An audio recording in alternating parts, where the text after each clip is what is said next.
Hey guys, and welcome back to my channel. Yes. If you're new here, my name is Pearl, okay? And I'm their favorite baby mama. Yeah, so it's been a busy back to back kind of week. Work has been crazy. I've not been able to catch up on school and all that stuff, like baby and you know.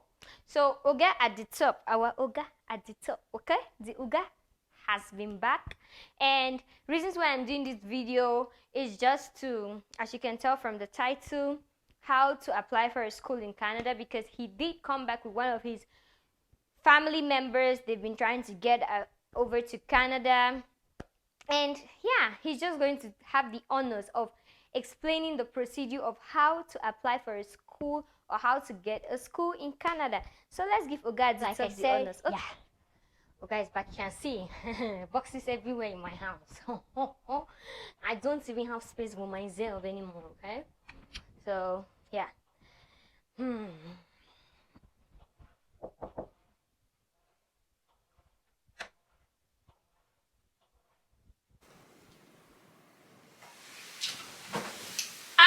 You never expected it. Did you expect it? It shocked you. It shocked you, really shocked you. Oh God, the top can make some of you keep watching. Anyways, keep watching if you want to know how you can apply to study in Canada, how you can apply for a school in Canada. And yeah, then get a school, and then the rest is history. You can go about applying for your visas, but keep watching this particular video so you get to know how to apply for a school in Canada. Hey guys, yes, I pulled a prank on you guys, right? Anyway, so I'm just going to give you guys a step-by-step how to apply to Canadian universities or colleges, and this is my own, what am I going to call it? This is not advice from a legal team. This is not advice from what would they call it? Immigration consultants. This is what has worked best for me when aiding people with their applications, and also what I have learned from others about applying to school in Canada. Okay, I'm going to be doing a video too for applying for high school or secondary education, or just the normal kids, like between for younger kids who are not going to university. I'm going to be doing that in another video, but first let's deal with those coming to university or college. So the very first thing you need to do when applying for a Canadian university or a Canadian college is do some research about universities you wish to apply to.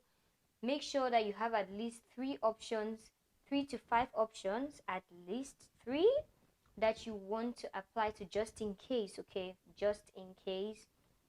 And I'm going to advise that you first of all get to know the cities where these schools are located, get to know the cost of living in these places. Most of these websites, school websites, do provide information about living expenses and conditions in the cities or provinces where they are found. Get to find out also, go check YouTube, check bloggers, find out how much how many like jobs, how easy it is for international students to get jobs there. And yeah, that's the very first thing. Next thing is, once you're trying to select the schools that you have in mind, the 3 to 5 schools you want to place your application through to, ensure that you go through the Canada.ca website to ensure that these schools are designated learning institutions. In the previous video I had explained, I'm going to link the video up here, what a designated learning institution is, okay? So the step 2 is check their admission requirements for international students, and this is obviously going to cover admission times, language requirements, if you need an IELTS test or an English proficiency exam, be it IELTS, TOEFL, or the credit scores for the degree program you want to apply for, application letter to the university, personal profiles, like this may be part of your student profile and takes you around 30 minutes to complete.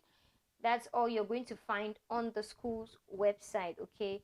And it's just going to be questions. This personal profile is just going to be questions they're asking you about yourself and all of that. And another thing that was supposed to be part, admission times, yes, the explanation, like I'm trying to be broad on the admission times, is because you need to apply at least 6 months to a year before your start date, okay? So you have a lot of time on your hands to go back and forth with IRCC for visa brouhaha, okay? Yes. The step 3 is going to be submitting all your documents after you've filled up your profile, your personal profile, a certified copy of your diploma or certificate. Be it, if you're in Cameroon, it's going to be like your GC. If you're in what do they call it, Nigeria, it's going to be your German WAEC kind of documents, certified copy of your diploma and certificate, a complete application form for your course. You need to know a lot about the course you want to study and what it entails studying that course. And yeah, an updated CV if you wish. This is really not regular, but it's very much appreciated. A letter of intent which states your intention to enroll in the college or university and any other educational course you wish to apply for. Most of the times they always ask you for a second choice, so just place a letter of intent, okay? I always find this very, it's not required. Most schools don't require this, but it's very explicit. Like, it's going to give the person handling your documents, in my experience, much more information and maybe a reason, okay, from your explanation, maybe even a reason, like a push-up for your profile, okay? Language results that are no more than 1 year old for English or French.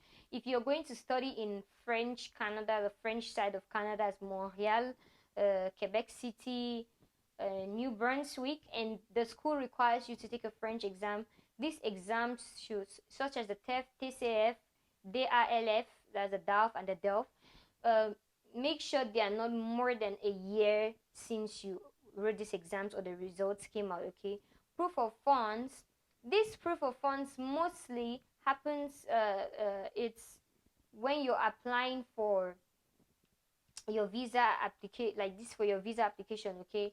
But then if you decide to add it into your study stuff, you're very good with that. And if you're applying for a PhD or master's program, you will need to have 2 letters of academic reference along with previous letters of employment, okay?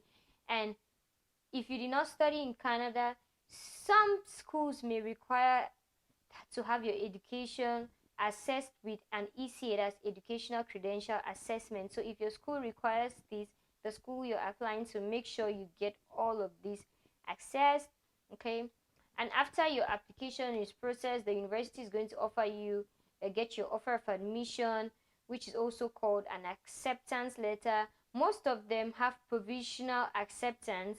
So until you pay the fee that is required before they are going to give you the actual acceptance letter, which you're going to take to apply for your study permit. But then others just give you the acceptance letter and then they give you a deadline to pay the fee that they require to hold your spot, okay, to confirm your spot. Okay, so I think I have covered most of that which is required, and I just feel that the only other thing that you need to check, like the key points you need to check for me, is cost of living in the area where you want to go to school, their tuition fees, health insurance. Okay, the government of Canada does not pay for medical costs for foreign students, okay? So you need to consent with your school, go to your school and find out how they cover their students for insurance, and then you have to make provision for that, like foreign students, okay? And you have to make provision for that along with the money that you're putting together for school. You have to also check the rents in that area if you want to live on campus or off campus. The cost to apply to these schools, they obviously vary, and yeah, tuition fees in general, okay? And that's it. And when you get to Canada, do not forget to hold at your girl, okay? So this is my little bit of how I can tell you guys to go ahead, how you can start your university application, your college application to come to school in Canada. I'm just going to show you how you can check if your school is a designated learning institution from the canada.ca. So how to check that your school is a designated learning institution? You just need to go on the canada.ca website. So you just have to type canada.ca and it's going to bring you to this page. You just click on the language that you wish to communicate in, and that I chose English. As well, I've chosen French. So, and then you go on the Immigration and Citizenship Canada. It has visit, work, study, immigrate, refugees, permanent residents, apply, check status. Click on that, and then you have to scroll down and then click on study. And yeah, and then you click on applying to study in Canada. So you can obviously on another time go through the canada.ca website. It's very, very helpful. Okay, so you've got all the information you may need. Prepare to study in Canada, choosing a program, primary and secondary schools, post-secondary colleges, university, private career colleges, and all of that good stuff, studying in French. So this is it. What's a designated learning institution? So provinces and territories approve or designate schools that can enroll international students. These schools are known as designated learning institutions. If you need a study permit, your acceptance letter must be from a DLI, okay? If you go and apply for a school that is not a DLI, please, these people going to agents to apply for school. When the agent wants to apply, tell them the agent, give me the name of the school, okay? Be smart, street smart, please. And then DLI, if it isn't, will refuse your application. They tell you straight up, if it's not a DLI, they're going to refuse your application. All primary and secondary schools in Canada are DLIs. Yes. You can search a list of the post-secondary schools such as colleges, universities, and language schools that have been designated. So not all colleges or universities have been designated. So you click on the search list and then you go designated learning institution.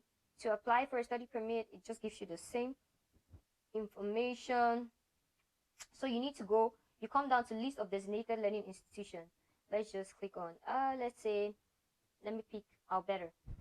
I pick Alberta and it's going to show me a list of schools in Alberta. Already you see the ABM College of Business and Technology in Calgary is a designated learning institution. That's the number. So this number already tells the visa application center or the embassy if it's a designated learning institution.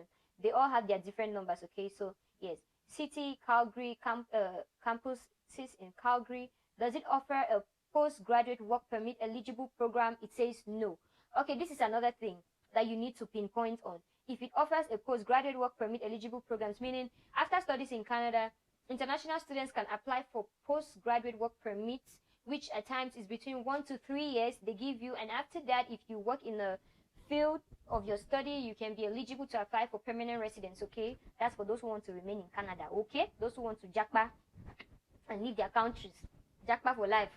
This is it. But then if you see that ABM does not offer postgraduate work permit eligible programs, this should be a turn off for you, okay? Already it should be a turn off because nah.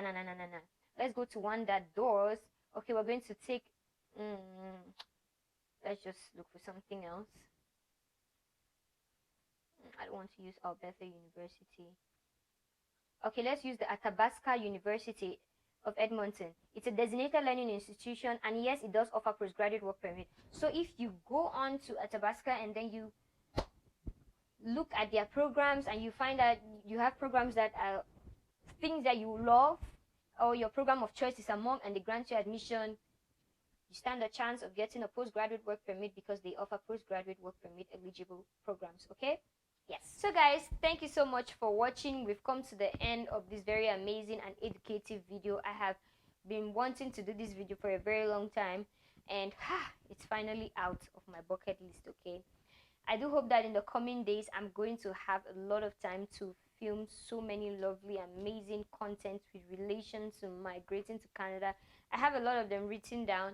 I've had conversations with other people, and I really look forward to filming these videos.